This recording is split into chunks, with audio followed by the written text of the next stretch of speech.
Nesse momento, então, nós vamos estudar soma vetorial. Tá? Como é que é feita a soma vetorial? A soma vetorial é diferente da soma escalar. Tá? Somar vetores, então, requer bastante perspicácia para fazer a soma. Para entender isso que está sendo dito, então, vamos pegar um exemplo aqui. Ó. Imagine que eu tenho um objeto, tá?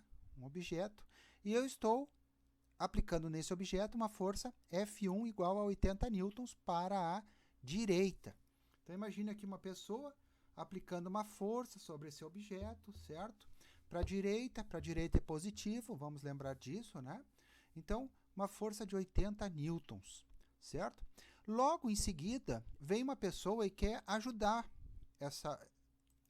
uma outra pessoa e quer ajudar. Enquanto que um aplica uma força, né? O primeiro aplica uma força de 80 newtons, o outro ajuda, né? Querendo ajudar, ele também aplica uma força F2, só que não é de 80 newtons, e sim de 50 newtons, na mesma direção e mesmo sentido do F1. Tá? Então, as duas aqui, ó, estão se somando, tá? Porque elas estão na mesma direção e mesmo sentido. Então, elas se ajudam. Os dois se ajudam. Como é que vai ficar, então, essas duas pessoas aqui? Eu poderia, então, substituir estas duas forças por uma única força, tá? Por uma única força, maior, logicamente, né? Porque as duas estão se ajudando. Então, vamos retornar ali para olhar, ó. Então, aqui eu estou aplicando sobre um objeto, mesmo objeto, tá? Duas forças, então eu preciso de duas pessoas, uma aplicando 80 newtons e a outra aplicando 50. Então eu posso mostrar dessa forma ou eu posso mostrar desta forma. Veja bem, esta pessoa tem que ser mais forte do que as outras duas, né? Mais forte.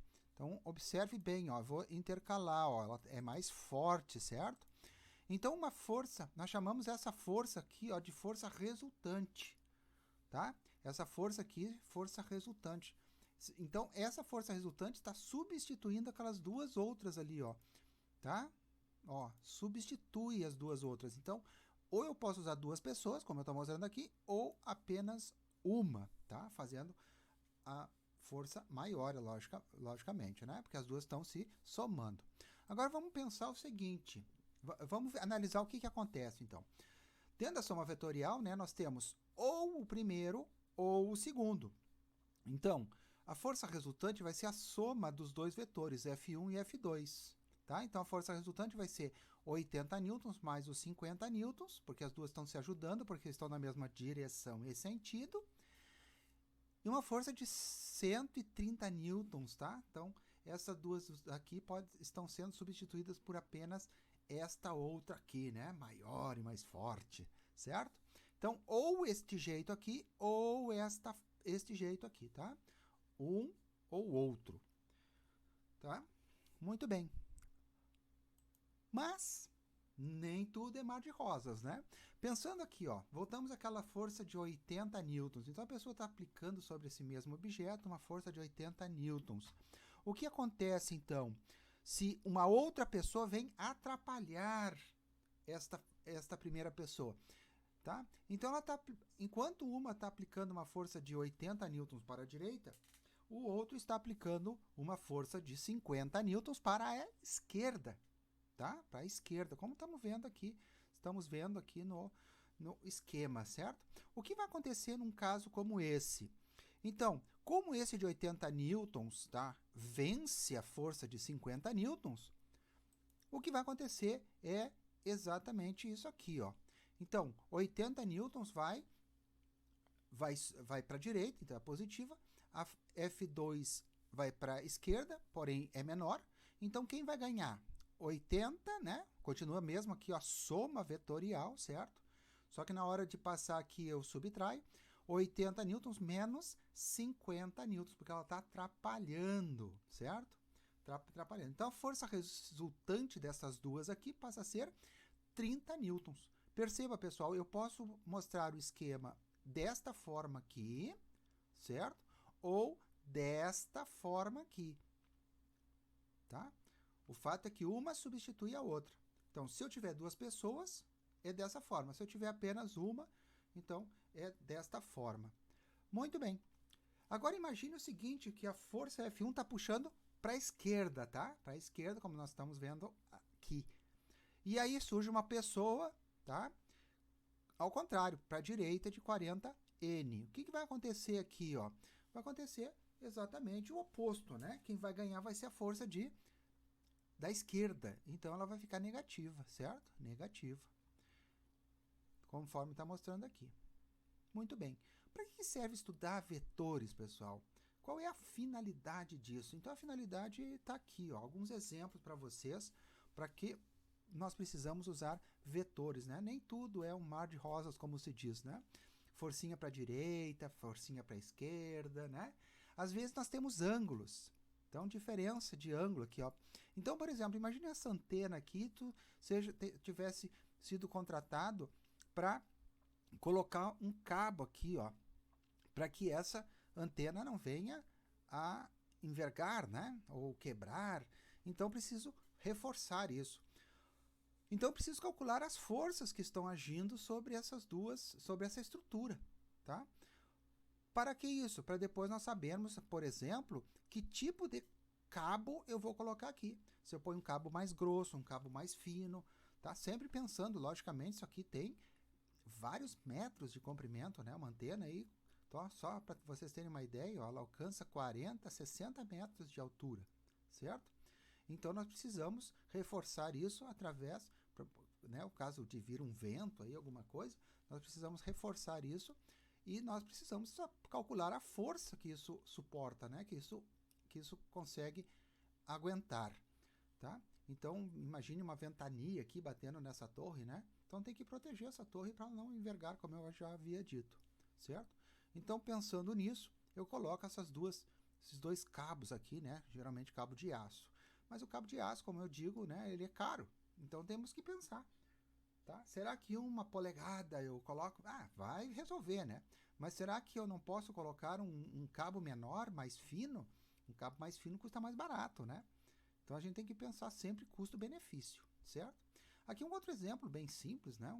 Um olhal, nós temos um olhal, aqui está sendo aplicada uma força de 2 kN, ou seja, 2.000 newtons, né? Que corresponde a uns 200 kg, a um ângulo de 45 graus. E aqui 6 kN, ou 6.000 newtons, né? Que corresponde a 600 kg, tá? A um ângulo de 60 graus. Então, nós temos um ângulo aqui, certo? Então, alguma coisa vai acontecer. A gente tem que calcular aqui, ó, entender para onde está sendo aplicada a força resultante, né? Que é mais ou menos para cá. Então, eu tenho que reforçar esse meu olhal, né? De tal maneira que ele suporte a força, né? Que está sendo aplicada sobre ele. Outro exemplo aqui nós temos o engate, né? O engate, então, nem sempre, né, a força é aplicada verticalmente nem horizontalmente. Ela pode ser aplicada obliquamente, né, num ângulo de 30 graus, certo? 30 graus. Então, eu tenho que saber aplicar, calcular, né, ver quais são as forças, como é que elas estão sendo aplicadas sobre o meu objeto, onde eu preciso reforçar, se aqui nesse local aqui, né, onde eu preciso fazer o reforço, tá?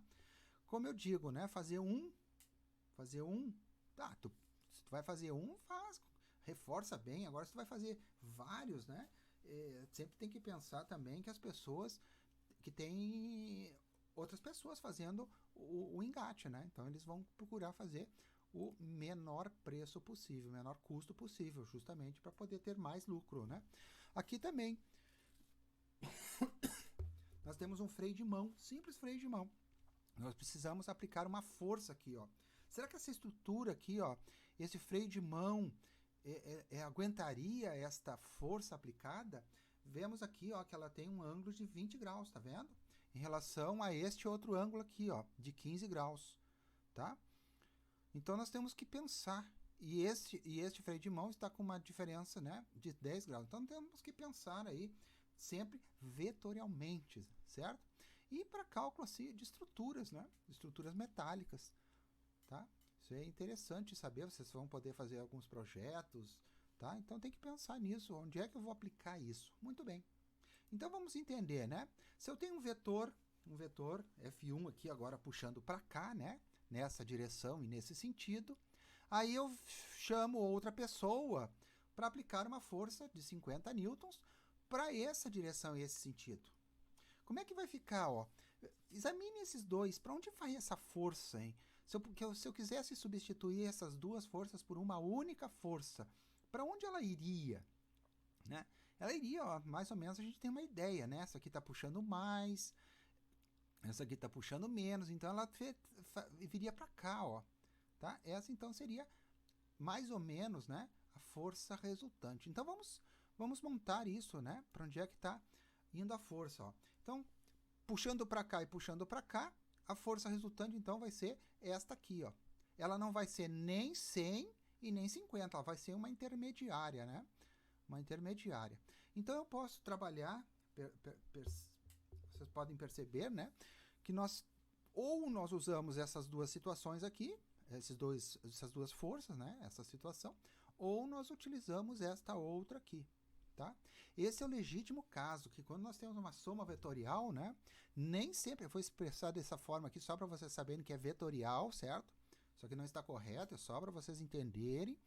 Então, eu vou dizer só, ó, lembre que é vetorial, né?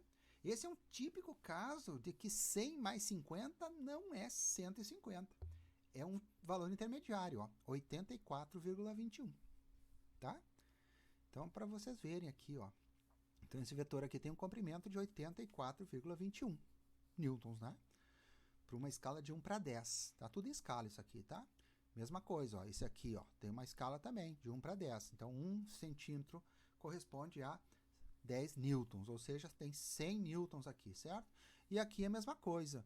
Nós temos aqui, sim, 1 para 10 também. Então, 1 centímetro aqui corresponde a 10 newtons, ou seja, tem 5 centímetros de comprimento, certo? Muito bem. Então, como é que vai ficar aqui a nossa ideia? Vamos entender o processo, então. Vamos entender o processo. Como é que eu faço essa conta vetorial, né? Essa soma vetorial? Então, vamos imaginar que eu tenho uma força F1 e uma força F2. Aqui é a origem, certo? Então, olha só o que eu vou fazer. Ó. Eu vou pegar esse vetor F2 aqui, vou copiar, colar e vou fazer isso aqui, ó. Ó, olha o que eu vou fazer. Ó. Vou botar aqui na pontinha, ó, bem na pontinha. Ó. Eu vou apagar isso aqui, ó. Vou botar mais para cá. Pronto. Ah, tá certo, né? Entendeu? Ó, peguei esse aqui e coloquei para cá, ó. Eu trasladei o vetor, ó, vetor F2. Agora eu vou pegar esse vetor em vermelho aqui, certo? E vou fazer o mesmo, ó. Vou trasladá-lo, ó. Vou trazê-lo para cá, ó, tá vendo? Ó, pronto, trouxe para cá. Então, o que vai acontecer? Vai surgir, então, a força resultante. Então, vamos trazer a força resultante para cá, certo? Vamos trazer a força resultante para cá.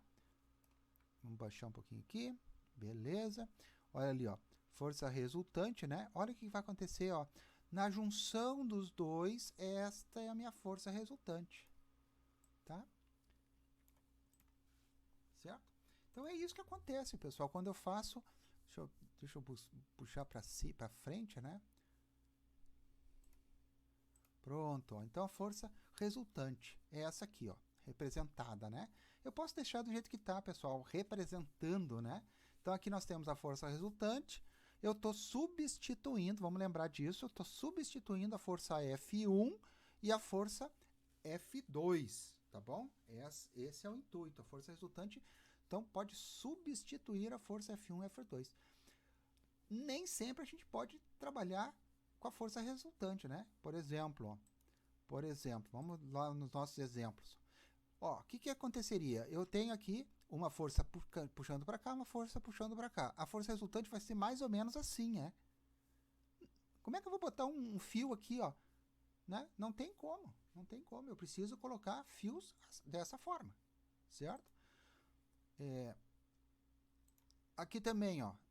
Tem força resultante, ela tem que se esparramar por aqui, ó, se espalhar, tem que, né, vir nas estruturas, por isso que tem reforço daqui, reforço dali, tudo isso tem um porquê, né? Então, cada reforço desse está fazendo uma força específica para sustentar a armação de metal, certo? Isso que é importante, isso que a gente tem que entender, tá? Cada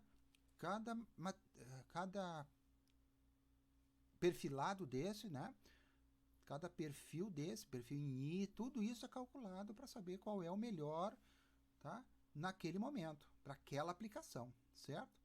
Vamos fazer um outro exemplo, então, ó. Eu tenho novamente, ó, o F1 e F2, ó. Vamos voltar aqui, tá certo? Então, nós temos aqui o F1 e F2. Agora eu mudei, ó. Mudei, agora tem outra situação. O F1 está puxando para cá e o F2 está puxando para cá. Como é que vai ficar a força resultante? Então, vamos pedir aqui para o nosso, né, Ctrl+C, Ctrl+V. Vamos voltar aqui. Então, pedir aqui ajuda aos nossos vetorzinhos, né? Vou apagar esse aqui, que eu não preciso mais.